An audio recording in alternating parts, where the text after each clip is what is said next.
Izin dosen menyesuaikan, izin mempresentasikan proposal mengenai strategi penyelesaian konflik antar tahanan dengan menggunakan metode manajemen konflik pada rutan kelas 2 Ambon. Next. Ya, dimulai dari pendahuluan, yaitu latar belakang. Ada 3 yang kita ambil. Yang pertama, manusia merupakan makhluk yang bersosial, di mana harus hidup dengan bantuan makhluk lain. Yang kedua, manajemen konflik merupakan kemampuan diri sendiri untuk menyelesaikan masalah. Yang ketiga, adanya kerusuhan di rutan Kabanjahe pada tahun 2020, tepatnya pada bulan Februari. Next. Pada rumusan masalah ini, saya memiliki 2 rumusan masalah. Yang pertama, bagaimana atau apa penyebab serta bentuk konflik yang terjadi antar tahanan di rutan kelas 2 Ambon. Yang kedua, bagaimana penyelesaian dan optimalisasi penyelesaian konflik antar tahanan dengan menggunakan gaya manajemen konflik di rutan kelas 2 Ambon. Kemudian pada tujuan penelitian saya memiliki 2 tujuan juga. Yang pertama, bagaimana mengetahui konflik yang terjadi antar tahanan dan penyelesaian konflik yang dilakukan oleh petugas di rutan kelas 2 Ambon. Yang kedua, melakukan optimalisasi penyelesaian konflik dengan menggunakan gaya manajemen konflik di rutan kelas 2 Ambon. Next.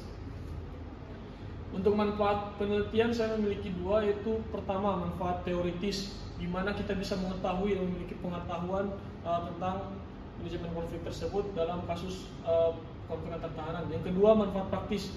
Ini yang akan bisa kita terapkan di lapangan oleh petugas keamanan ketika ada terjadi permasalahan antar tahanan. Asumsi penulis juga bahwa masih bisa dioptimalisasikan penyelesaian dari konflik tersebut menggunakan gaya manajemen konflik yang tentunya harus benar.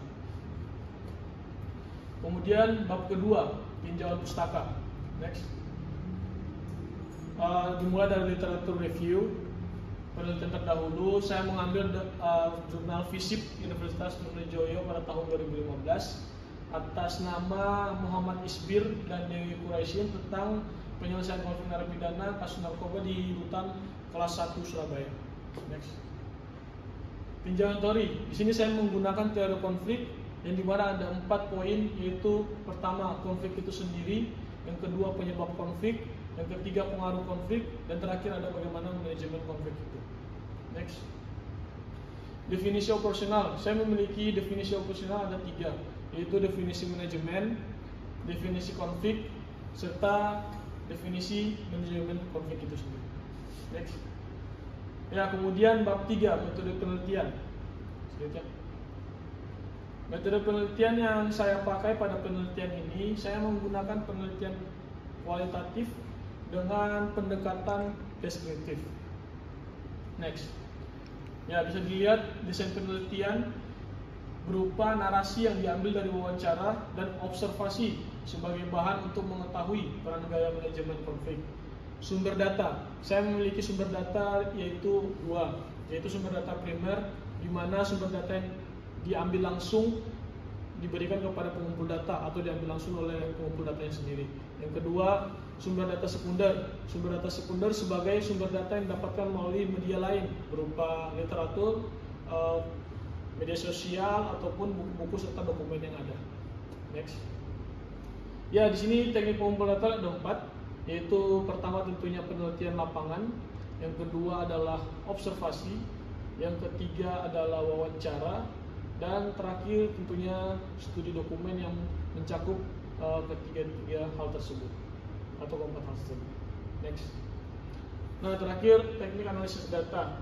Saya menggunakan reduksi data atau data reduction, di mana reduksi data itu berupa ringkasan pemilihan topik utama yang berfokus terhadap apa yang dianggap esensial. Kemudian penyajian data. Pada penelitian kualitatif kita dapat dipresentasikan dalam wujud tulisan dan deskripsi ringkas diagram. Terakhir ada verifikasi atau verifikasi conclusion drawing, yaitu bagaimana kita menarik kesimpulan dan kita memverifikasi ulang terkait teknik atau analisis data yang kita lakukan. Selanjutnya. Dan yang terakhir, jadwal dan tempat penelitian.